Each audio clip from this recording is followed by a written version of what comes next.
You don't have to take things so personally when you start being more conscious of the fact that even your own thoughts and even your own perceptions of yourself are just stories that are running through your mind. And we all know that anything that's like happening in any given moment is temporary. Just because it's giving you this emotional reaction or whatever, it doesn't mean that it's actually true. It just means that you feel very connected to that thought in that given moment. When you really start loving yourself, like really truly, what other people think about you does not matter as much. What's good, you guys? Welcome back to my channel. Today's video is going to be on how to stop caring so much about what people think about you. This is something that I think all of us kind of struggle with. And one thing that I have definitely noticed for myself is the more you care about what people think about you, the more you suffer. The more limited you are in your opportunities, the more limited you are in the things that you choose to do, because you're kind of living in fear in a way. It's kind of like a mental prison. I think that people who do not care as much about what other people think are honestly some of the most free people in this world. And one thing that I am like, I'm very much of the belief that really truly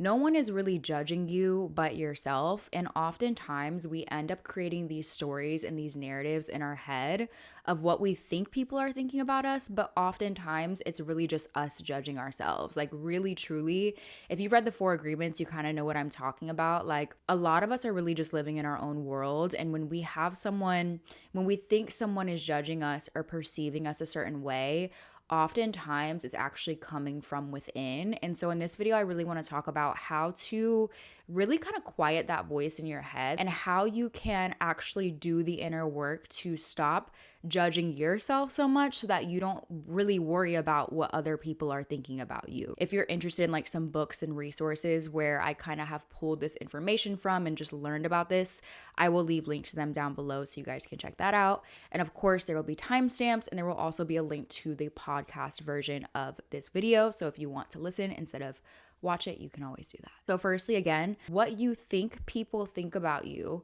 is often a reflection of how you feel about yourself. Every relationship that you enter into and everything that you really honestly experience in this life is really just a mirror for you to look at yourself. So for example, if I walk out the house right now and somebody says that they hate my outfit, I can probably assume from the jump that we just have different styles, right? At one point in my life, I probably would have been upset and assumed that I have bad style.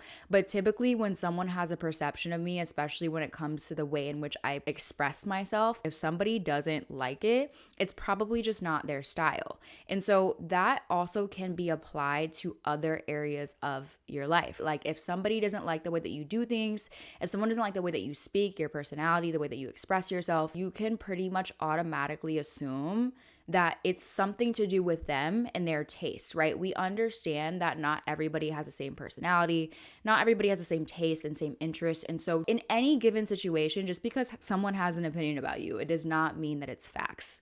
But if you internalize someone's opinion about you, or if you're jumping to a conclusion that someone has an opinion about you and they haven't even stated it, it's usually because you already have that opinion about yourself somewhere within you. So maybe on like the surface, you believe that you're beautiful and you believe that you're an amazing person and you tell yourself that every single day. But as soon as someone tells you something different and you start thinking like, damn, maybe they're right. Like maybe I am. Like if someone tells you like, oh, you're actually not a nice person just because you had a bad day and, you know, maybe you were acting like not yourself or whatever. And you start thinking like, damn, maybe I am not a nice person.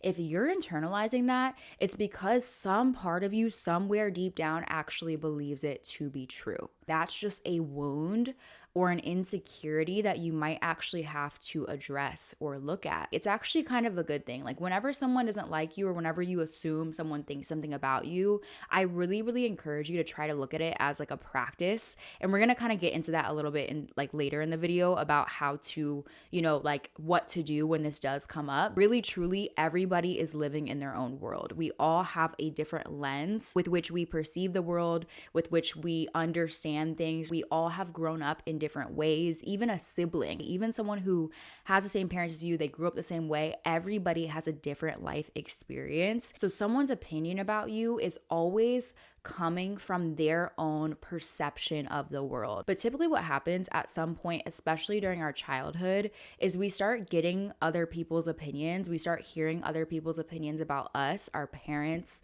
again, maybe our siblings, people in school, our teachers, whatever. And then we start kind of internalizing it because we don't realize as a kid the difference between truth and what's false. Like when people tell us something, we as a kid, we tend to kind of absorb it a little bit more. There's actually evidence that shows if you were to take two groups of kids and tell one group that they're really, really smart and amazing, but you make the other group believe that they're dumb, the kids that you told were dumb are going to grow up and start performing in that way. Because as children, when we're told something, especially about ourselves, we internalize it, we absorb it, and that affects the way that we see ourselves subconsciously. And so as we get older, this creates wounds, this creates insecurities. Again, these things can exist at a very subconscious level. We oftentimes don't even know that they exist until someone else at a later point in our lives triggers that. But really what we don't fully understand, again, especially as children, is that anyone's perception of you is coming from their own projections. It's all coming from their own insecurities, their own wounds. Every single person in this world has some kind of wounds or insecurities or things that they've been told about themselves. And so everything that someone perceives about you is coming from their own thing. And again, if you start internalizing that and actually believing it to be true, that's when it's an indication that you have your own wounds as well. Because nothing really exists unless you choose for it to exist. And I know it sounds kind of like woo-woo and like maybe a little bit annoying, but it's the truth. Like you live in your own world. Anyone who tells you an opinion, they're just telling you a story. And just like any story, like if someone comes up to you and tells you a tale, like a legend, a myth, you don't have to believe it to be fact. It could just be a myth. It can just be a story that someone is repeating, right? Like anything that anyone tells you does not have to be facts. It's just what someone feels in a given moment. So as we get older, whatever stories we've been told about ourselves, whatever wounds and insecurities exist within us may kind of show up as these voices in our head, not literally, but like as these assumptions that someone is perceiving us a certain way or assumptions that people are judging us. And so the way that you heal that as you get older is through mindfulness and practice. So it's not like an overnight thing. Like even I myself, nobody like lives in this world without caring at all what people think. It's just not possible. You're going to have loved ones, you're going to have family and friends whose opinion you're going to care about. That's why I have makeup on. That's why I get dressed every single day. We care a little bit about how people perceive us, and it does matter to some degree. In this world that we live in, we have to present ourselves a certain way. We have to, act a certain way. We have to kind of be within the rules and within the guidelines in order to play this game called life. And so it's not about like eliminating all judgment within yourself, because to some degree it can actually be kind of helpful. But when you start doing things that are different from other people, when you start living a life and saying things and thinking in a way that is not, within the standard default mode that we're taught to think and live and work or whatever, when you put yourself out there in any way, you're actually going to be faced with these insecurities and these wounds a lot more, because the more you live life for yourself, the more you're going to actually be forced to heal. When these triggers or these insecurities or whatever come up, when you hear other people's opinions about you and you find yourself internalizing it, you get to use that as practice for healing. It's usually an opportunity for you to actually grow and to kind of transcend that. So in any given moment, whenever you find yourself thinking about other people's opinions, worrying about other people's opinions, or, someone tells you their opinion and you feel some type of way about it, whenever this happens, become aware first of what insecurities are existing within you and what is being triggered in that moment. Journaling really, really helps with this. Like if you journal almost every single day, you can really take the time to kind of like reflect on your day and what has happened and why you felt a certain way. And you can really kind of dive deeper into, okay, what happened in my childhood that is reminding me of this situation? Like, where does that feeling come from? What was another point in my life where that opinion or that story was told to me? Again, whatever you're internalizing when it comes to someone else's judgment is coming from within. Recognize that first. Take responsibility, take accountability for how you feel, and then sit with yourself and understand or think about, okay, where is this coming from? Like, what have I been told in the past? Or, what story have I bought into that maybe this is triggering in your everyday life?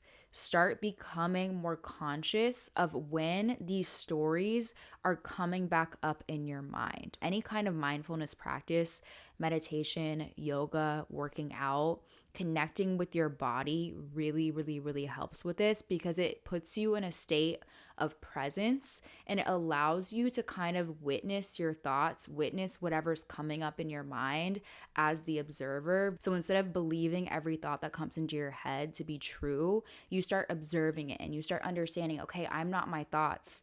I'm just the witness. I'm just the witnesser of them. I'm just the observer of them. And so you begin to kind of you don't have to take things so personally when you start being more mindful and being more conscious of the fact that even your own thoughts and even your own perceptions of yourself are just stories that are running through your mind. And we all know that anything that's like happening in any given moment is temporary, right? So just because it's a story or a feeling or insecurity that you're experiencing in that moment, just because it's giving you this emotional reaction or whatever, it doesn't mean that it's actually true. It just means that you feel very connected to that thought in that given moment. So again, when someone comes up to me and says that my outfit's ugly, yeah, maybe I might have a bit of a negative reaction to it or a negative feeling about that. Like, I'm not just going to be like, yeah, okay, cool, fuck you. Like, I'm not just going to do that. Like, it's just not me. Like, I will internalize things for like maybe a second. And then I'll be like, okay, wait. I might look at the person and be like, okay, what are they wearing? But also, like, I might just be like, okay, like that kind of didn't make me feel good. But also, I know I can dress, or I know I'm beautiful. I know I'm intelligent. I know I'm smart. Like, I'm just using this as an example, but like really truly in everyday life, when you experience these negative emotions or these negative reactions to someone's perception of you or to what you think that someone is perceiving of you or whatever, when you think someone is judging you, take a step back, take a breath, really observe, okay, why am I feeling the way that I'm feeling right now? Where's this coming from? Like, just use it as a practice for mindfulness in that given moment. And then my next tip, or I guess like maybe my last tip, is to start practicing putting yourself in positions or situations or doing things that make you a little bit scared. So again, we often are holding ourselves back from doing certain things, talking to certain people, approaching people.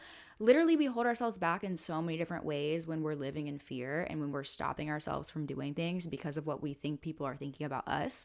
So I really, really, really encourage you, and this is something that I'm working on doing myself, is every single day, practice some form of rejection therapy. Practice putting yourself in a situation that scares you and maybe just feels a little bit crazy or weird, or like, even if it's something very, very minor, like maybe you're too nervous to even smile at people when you walk down the street. First, start with like little baby steps, like smile at people, even if you think it's weird. Like, I live in New York and I'm like, literally someone just told me yesterday, you're not supposed to smile at people when you walk down the street here. I'm gonna still do it. Like, I'm sorry, I'm just gonna do it. Like, I always get weird looks when I do it, but I'm gonna keep doing it, even though it makes me a little bit uncomfortable. And even though I'm not always gonna get the best reaction, I'm still gonna do it because I want to do it. Just find little things that you can start doing. It doesn't need to like be like the biggest deal. Like, I think a really good way to do this is complimenting someone if you admire something about them, and typically maybe you would keep to yourself and not say anything. Just say it. And as you start doing this every single day, you start to kind of build resilience. And again, you start to kind of learn to stop taking things super personally, because you recognize that really truly everyone's living in their own world. You could go up to the same person on 2 different days and say the same thing and probably get different reactions depending on how they're feeling in that given moment, right? So the more that you start practicing kind of putting yourself in positions where you're a little bit nervous or scared, the easier it becomes to not care so much about what people think. One way that I really like to practice this is by wearing what I want. Like, even if I have an outfit idea or I put something on and I'm like, this looks a little bit weird, like what are people gonna think, whatever, just wear it. Like, learn to express yourself in any way that you can. Be conscious on a day-to-day basis what fears kind of come up for you in your everyday life as you're getting dressed, as you're getting ready, as you're walking down the street and talking to strangers, as you're at the gym or whatever. I really, really encourage you, as these fears come up, to start kind of challenging yourself. Look at it as like a game. And over time, as you start doing this like in little ways in your day-to-day life, it becomes easier to do this in bigger ways. It becomes easier to post whatever you want to post online. It becomes easier to start the YouTube channel that you were too scared to start. If you guys watch my vlogs, you guys know I'm like very unfiltered there. I will post myself looking however, like I have so many moments when I'm editing when I'm like, damn, like what are people gonna think about me? Like maybe I should not edit this. Maybe I shouldn't post this clip. Maybe I shouldn't include this. What if someone that I'm dating sees this? Like there's so many moments, especially when you're posting yourself online or just expressing yourself in any way creatively, whether it be through art or music or whatever. There's so many moments where I experience that fear and I'm like, okay, this exists, but I'm just still gonna post it anyways. Again, it's a practice. It's learning to kind of put yourself, again, it's not about avoiding the fear. It's about learning to look at the fear and move past it anyways. And eventually over time, the more you do it, the more you begin to realize that like really truly nobody cares about you that much. Like honestly, at the end of the day, like everybody's living in their own world. Nobody really cares that much what you're doing. And like, yeah, unless you like say something really hurtful or mean or whatever, really out there, like really truly at the end of the day, probably nobody's gonna remember it tomorrow. Like that's just the truth. We live in a world where there's so much content, there's so much craziness happening, there's so many people expressing themselves in different ways because of these platforms that we have. And so when you really think about it, like the last 10 videos that you watch on TikTok, do you really remember what everybody was saying and doing? No, like by the next day, you're not going to really remember it anyways. So you might as well live your life for you. You might as well live life in a way that you enjoy it. Because again, if you're constantly thinking about what people think, if you're constantly letting that stop you, you're putting yourself in your own mental prison. Like you're stopping yourself from being free. So again, it's not an overnight thing. It takes practice. It takes mindfulness. It takes putting yourself in that position of being scared time and time again. It takes pushing yourself a lot. But over time, as you start doing it more and more, you start to live your life more for you. And life becomes so much more enjoyable when you're living it that way. So I just encourage you to really, really look at yourself, look at the different areas of your life, and really ask yourself, like, okay, what are the areas that I find myself like really struggling to, like express myself authentically? What are the places where I'm kind of like over concerned with what people think? And, again, I recognize that we do have this game that we kind of have to play in some ways. If you have a job and you can only express yourself to a certain degree or to a certain extent. But even with that, I just encourage you to kind of like look at what's around you, look at the environment that you're in, and ask yourself, how can you just kind of like push the boundaries a little bit? How can you challenge yourself a little bit? Just to be more authentically yourself. Like if you're Black and you code switch a lot at work, I remember this is something that I did a lot at Amazon. I remember I had a coworker who came and she like was not doing that. Like she really was like herself. She would not code switch. I kind of like was challenging myself a little bit to like just speak more normally, like speak like myself, like use my own lingo. Just practice, like again, just being more authentically yourself, even when maybe someone is judging you, even when it makes someone else uncomfortable. Like just push yourself a little bit, and eventually over time, you care a lot less. Like for me, when I started this channel, I cared a lot more about what people thought about me than what I do today. So just allow yourself to kind of put it into practice. I think having a creative outlet is such an amazing way to do this, and just such a beneficial way to kind of learn how to face your fears and understand your insecurities. I also really encourage you to check out The Artist's Way. If you haven't read that already, that's a really, really, really great book that kind of teaches you how to do that and really how to put that into practice, because I am a big believer in the fact that like any creative expression or outlet that you have is also in a way a spiritual journey, a way for you to really truly learn how to stop caring so much about what people think about you. And I will say also, once you kind of start fixing your own self-image and your own self-worth and how you perceive yourself, nobody can tell you shit. Like really truly, like you can live your life for you, and even when someone expresses something to you or has an opinion about you or whatever, you know how you feel about yourself, and that literally becomes all that exists. That becomes all that matters to you. How you feel about yourself, how do you treat people, how do you how do the people in your close personal circle feel about you? Like that's what matters. But everything, your entire external world, how it looks, it all starts within. When you really start loving yourself, like really truly, what other people think about you does not matter as much. So yeah, I hope this was helpful in some way, you guys. Let me know in the comments down below if you guys resonate with this at all. Let me know in the comments down below, like what areas of your life do you kind of find yourself struggling with this? Because again, I think we all kind of have our things in your workplace, because that's where you get paid. Is it in the way that you dress or the way that you look? Is it in, your dating life? Let me know, because I'm very, very curious. And I feel like I always like learn from you guys. So yeah, I love you guys so much. I hope you guys are having an amazing week, and I will see you guys in the next one.